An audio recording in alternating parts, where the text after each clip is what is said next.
في احسن صحه واحسن حال. معاكم كريستينا من قناه دبري وفري مع كوكي. تعالوا باذن الله نعمل النهارده مع بعض فطيره كده للغدا. ممكن تنفع فطار، ممكن تنفع في الغدا، وممكن تنفع في العشاء، على حسب الحشوه اللي انت هتحشيها فيه. يعني انا هنا كان عندي بواقي لحمه مفرومه متعصجه، فقلت هعملها بيها للغدا. ممكن تحشيها جبن، تنفع الفطار وتنفع للعشاء. تمام. فهي مكوناتها بسيطة خالص. احنا هنعملها بعجينة الكريب من غير بقى ما نعجن ولا نخبز ولا تخمر ولا أي حاجة. مكوناتها بسيطة خالص. أنا هعمل مقدار 3 كوبايات من الدقيق. أنا هنا معايا كوبايتين في الكوباية ديت. تمام. ودي الكوباية التالتة بتاعتهم. لكل كوباية من ديت كوباية لبن وبضاية. يعني مقدار الكريب كوباية لبن، كوباية بيض، كوباية دقيق، واحدة بيض. تمام. فانا هعمل مقدار كمية كبيرة عشان لو حبيت ان انا افرز بيها برضو ينفع انت تفرزيها. وتعملي العجينة كلها وبتعمليها في الطاسة، وبعد كده بتحطيها بين كل طبقة وطبقة كده كيس، عشان تقدري ان انت تفرزيها وقت ما تحبي تطلعي منها تعملي. تمام. انا هنا حطيت 3 معالق 3 كوبايات من الدقيق، احط عليهم 3 كوبايات لبن.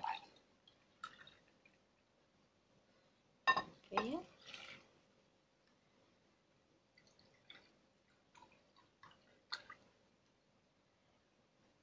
اتنين. عايزه بقى تضربيها بالمضرب، تضربيها في الخلاط، تعمليها في الكبه من المضرب سلك اللي متوفر عندك، يعني حطي. تمام. البهارات بتاعتي بقى معايا ملح وفلفل اسود ومعلقه صغيره توم باودر على بصل باودر. انا عاملاهم خلطه كده وحطاهم عندي. طبعا لو عايز تحطين على الوش جبنه موتزاريلا ده اختياري براحتك يعني. دي انا كنت عاملاها في البيت. تمام. يعني بالشكل دوت. عملتها برضه معاكم قبل كده، واسيب لكم اللينك بتاعها في صندوق الوصف او في شاشه النهايه. ومعايا زيتون. وزي ما بقول لك اللحمه المتعصجه، اي حاجه بقى متعصجه عندك، فراخ، سوسيس، اي حاجه متعصجه تقدري انت تحشيها بيها، لان هي مش تاخد وقت معاك كتير في السوا، لان الكرب مستوي. التعصيجه مستويه يا دوبك، بس هتديها وش بس الجبن تسيح وخلاص، هتطلعيها على كده. ومعايا هنا عندي زيتون مخلي برضه هحط معاها على الوش. تمام. هقلب بقى التقليبه دي حلوه قوي مع بعض. هكسر بس عليها البيض.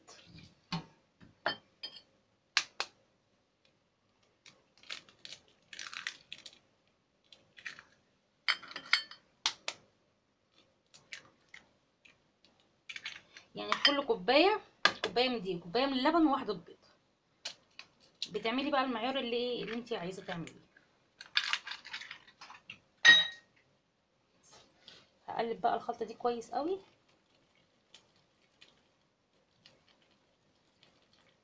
لغايه ما اوريكم القوام اللي هو المطلوب. في انواع دي ممكن تشرب منك السوائل، فتحتاجي اللي انت تحطيها تاني. فانا هقلب واشوف المقدار، القوام اللي انا شايفاه بعيني، اذا كان هضطر احط لها لبن تاني او لا. ممكن لو مش عندك كميه اللبن دي كلها، لو هتحطي مثلا 3 كوبايات من اللبن، لا حطي كوبايه ونص لبن وحطي كوبايه ونص ميه. لو انت مش عندك اللبن كفايه يعني. عايزه تحطي نص، لو هتعملي مقدار كوبايه واحده، عايزه تحطي نصها لبن ونصها ميه، مفيش مشكله برضو. هقلب بس فيها كويس قوي عشان اضمن ان دي كله اختلط في بعض ومفيش في تكتلات.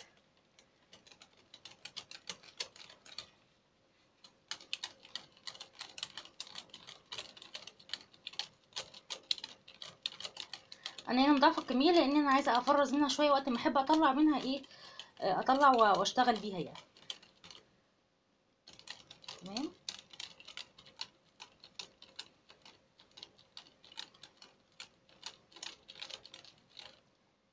هو بص السمك بتاعها دوت، هو ده اللي انا محتاجاه. تمام. عايزه برضو اصفيها عشان لو فيها اي تكتلات الدقيق مثلا ما تضربش كويس، تبقى اضمن ان هي ما فيش حاجه مكلكعه يعني.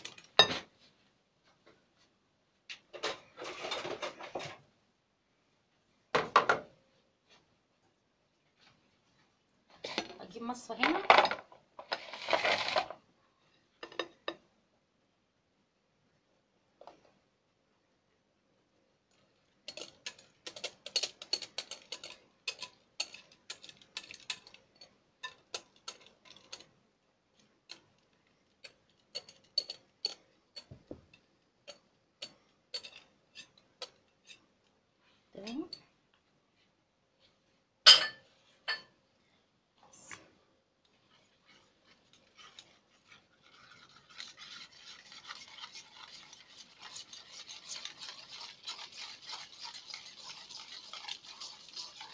بصوا بقى يعني ايه، في حتت من العجينه لسه برضو لسه ما اتضربتش، فايه كويس اللي احنا صفيناها، عشان ايه لما نيجي نشتغل ما تبقاش الكريبيه ايه فيها دقيق مكلكع زي ما انتم شايفين كده.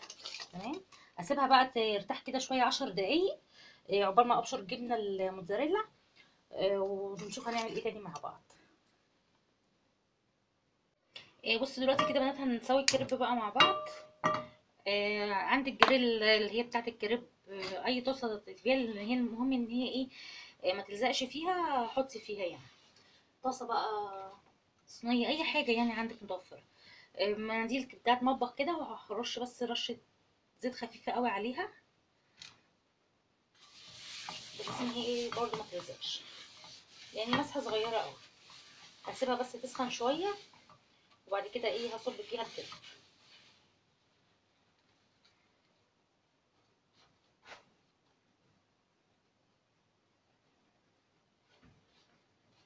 بصوا الكريب اهو انا سبته شويه بس يرتاح، وبعد كده ايه هنبتدي ان انا اصب فيه.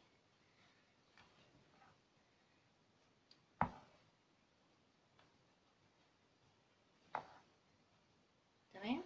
هاخد بمقدار ايه مغرفه واصب، والفها ايه بسرعه بقى عشان ايه عامله بيها الطاسه. تمام. هسيبها بقى لغايه ما تحس ان الطراف بتاعتها ابتدت تسيب عن عن الطاسه، اقلبها ايه الوش الناحيه التانيه.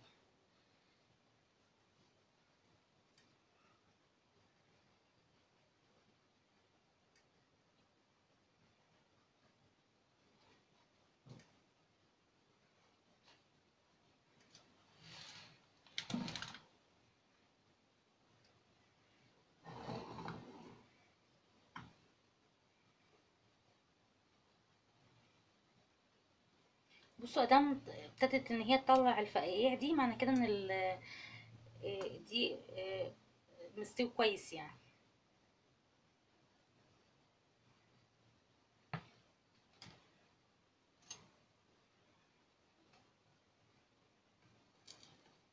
تمام كده. هقلبها بقى على الناحيه التانيه، ولا لسه شويه؟ لا دي بس الكنه كمان سنه.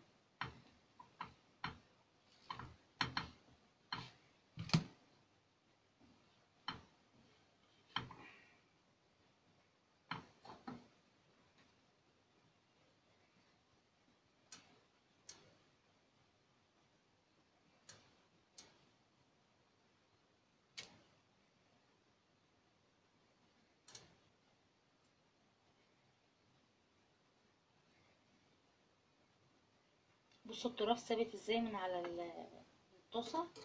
هبتدي بقى ايه ان انا اقلبها على الناحيه التانيه. تمام.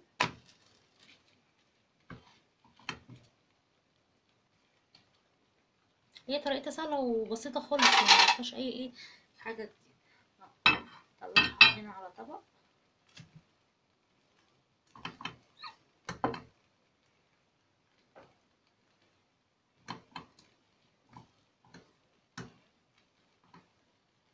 لو حابه برضو تعمليها مسكر، تشيلي البصل بودر والثوم البودر والملح والفلفل.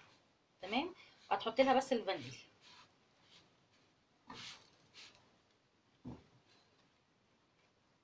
تمام. بصوا بقى، هرجع امسح تاني مسحه زيت بسيطه.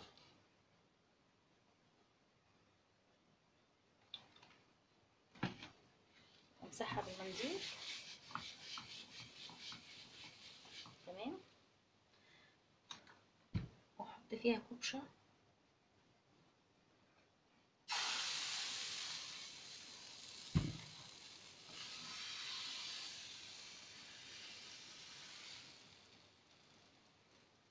لو حسيت ان هي الجناب لسه ما فيهاش تقفلها برضه.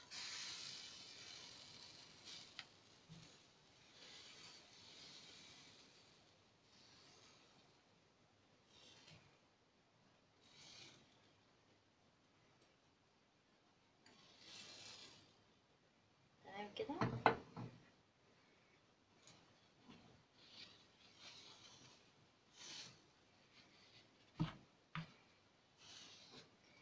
هسيبها برضو لغايه ما الجناب ترفع من على الطاسه، وبعد كده ايه اقلبها على الناحيه التانيه. انا هعمل معاكم ديت وبعد كده هكمل انا بقى ايه بقيه الكميه لوحدي.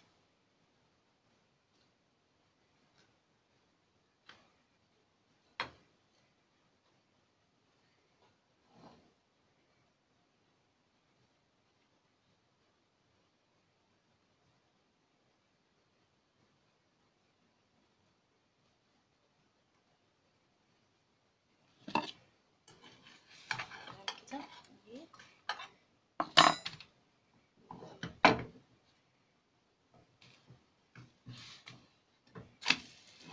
تمام، بصوا شكلها بقى.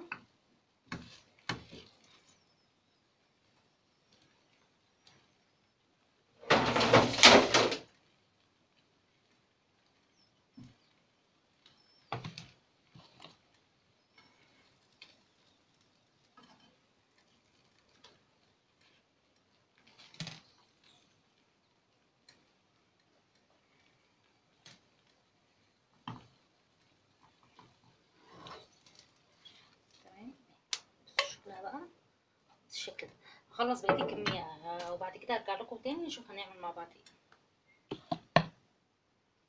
ايه. بصوا كده بنات، انا كده خلصت كل كميه الكريب زي ما انتم شايفين كده. عايزه اقول لكم ان التلات كوبايات عملوا لي 15 واحده. بصوا زي ما انتم شايفين كده، طريه خالص، وبصوا ما تتقطعش يعني. بصي تتني فيها وتفردي ما. تمام، عملت معايا 15 واحده.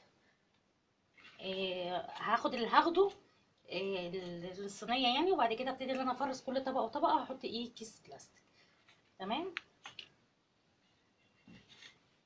انا هجيب صينيه صغيره كده، وهبتدي ايه ان انا احط فيها طبعا مسحه من الزيت. احط وابتدي ايه ان انا احط العصاك. مش لازم ان انت تمليها على الاخر عصاك، لان انت هتحشي طبقات، فكل طبقه وطبقه هتحتاج منك يعني.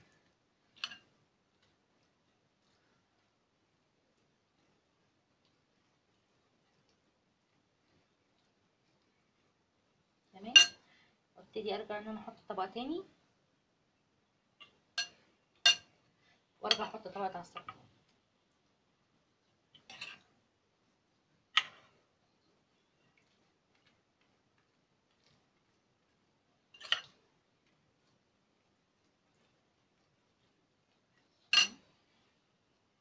تمام،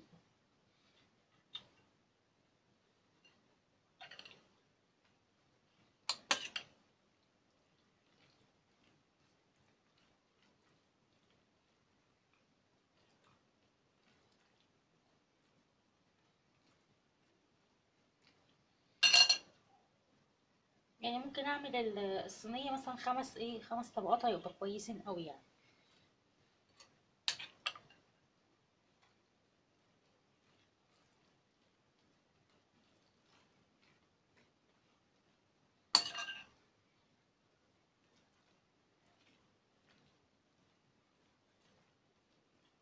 تمام، احط بقى اخر طبقه،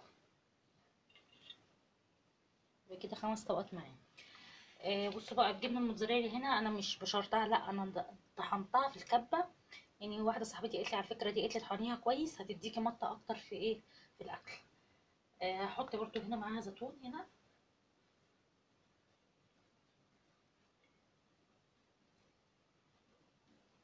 ده زيتون مخلي اسود على ايه على اخضر. تمام، وهرش بقى عليها الجبنه الموتزاريلا كده. اختياري براحتك، حابه تحطيها براحتك يعني.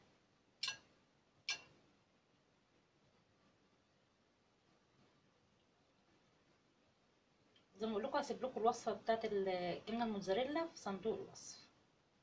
اللي ما شافش الفيديو يا ريت يروح يشترك ويفعل الجرس ويتفرجوا على الفيديو. تمام، هدخلها بقى الفرن، وهي مش هتاخد وقت كتير في السوا. الكريب مستوي، تعصيجة اللحمه مستويه، يا دوبك بس الجبن هتسيح من على الوش، واخرجها واوريها لكم ان شاء الله. بصوا كده رجعت لكم بنات بعد خلاص الفطيره ما طلعت من الفرن، بقت بالشكل اللي انتوا شايفينه دوت. مش عايزه اقول لكم طعمها حكايه. يا رب الفكره تكون عجبتكم وتقدروا تنفذوها.